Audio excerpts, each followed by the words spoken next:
আমি বলবো এটা একটা যৌগিক খাত। এখানে যেরকম মেডিকেল এডুকেশন আছে, এমবিবিএস আছে, পোস্ট গ্র্যাজুয়েট আছে, নার্সিং আছে, প্যারামেডিক আছে, এরকম অনেক কিছু আছে। তাহলে এটা একটা বিশাল, এই শুধু এডুকেশনে, হেলথের ভিতরে শুধু এডুকেশনই কিন্তু একটা বড় সেক্টর। হসপিটালের ভিতরে ইনবিল্টও আছে, হসপিটালের বাইরে আলাদা ডায়াগনোসিস সার্ভিসেস আছে, কনসালটেশন সার্ভিস আছে। এখানে ফার্মাসিউটিক্যাল সেক্টর একটা বিশাল সেক্টর আর কি। হ্যাঁ, সেটা কিন্তু আরেকটা ইন্ডাস্ট্রিয়াল খাত বলা চলে আর কি। হ্যাঁ, এইরকম, এবং এর প্রকিউরমেন্ট মডালিটিস, এটার ম্যানেজমেন্ট মডালিটিস, এইটার যে যত কিছু আছে, এটা একটা ব্যাপক খাত। সো এই ব্যাপক খাতকে বুঝে যদি সিদ্ধান্ত না নেওয়া হয় তাহলে কিন্তু প্রবলেম হতে পারে। এখন যে প্রবলেমগুলো চলছে সেটা একদিকে খেয়াল রাখতে হবে। আর স্বাস্থ্য খাতের কিন্তু ব্যাপক পরিবর্তন দরকার। এই জন্য আমাদের স্বল্পমেয়াদী কিছু পরিবর্তন দরকার এবং দীর্ঘমেয়াদী পরিবর্তনের জন্য একটা সুচিন্তিত রূপরেখা দরকার। আজকে আমি দাবি করলে যে আজকেই আমাকে এখন দিয়ে দিতে হবে এমন তো না। তারা দাবি করুক, তাদের দাবিগুলো বিবেচনা করে একটা নির্দিষ্ট সময় পরে, 1 সপ্তাহ, 2 সপ্তাহ, 1 মাস পরে তাদের দাবিগুলো মেটানো যাবে।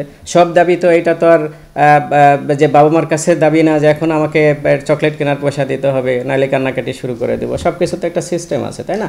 তাহলে এই সিস্টেমের ভিতর যদি যাওয়া হয় তাহলে আমার মনে হয় যে এই জায়গাটা, যে আমরা যে উদ্বুদ্ধ যে পরিস্থিতি দেখতে পাচ্ছি সেটা ওভারকাম করা সম্ভব। যে এই খাতটাকে বুঝে সিদ্ধান্ত নেয় তাহলে সেটা দেশের জন্য মঙ্গলজনক। এখানে এই আন্দোলনের মুখে আমরা যেন সব কিছু নথি স্বীকার না করি।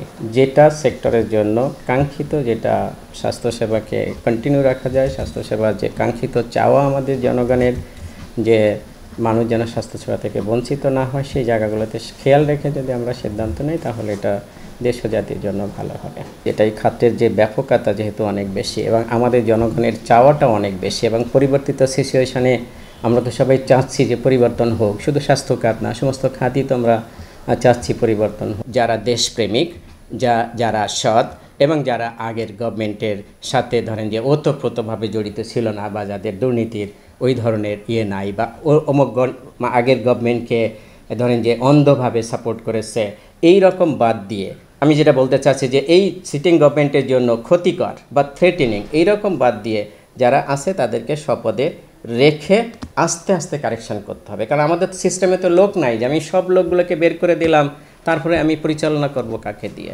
সেই জন্য যেগুলো থ্রেটেনিং সেগুলোর তো যুক্তি আছে যে না, ও থাকলে আমি প্রশাসন চালাতে কঠিন হচ্ছে, তাহলে তাকে আমরা সাইডলাইনে রাখতে পারি দেশের নিয়ম অনুযায়ী।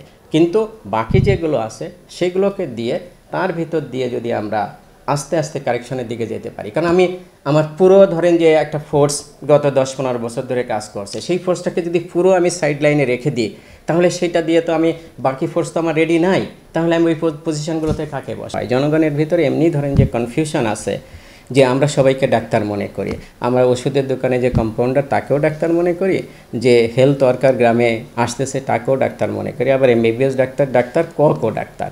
এই ধরনের কনফিউশন যখন আসে তখন এই কনফিউশনগুলোকে আমরা সারা জীবন রেখে দিব, নাকি কনফিউশনগুলো আস্তে আস্তে আমরা এই কনফিউশনগুলোকে পরিত্যাগ করার চেষ্টা করব? প্রিয় নম্বর সেট করে বিকাশে সেন্ড মানি করুন ফ্রি।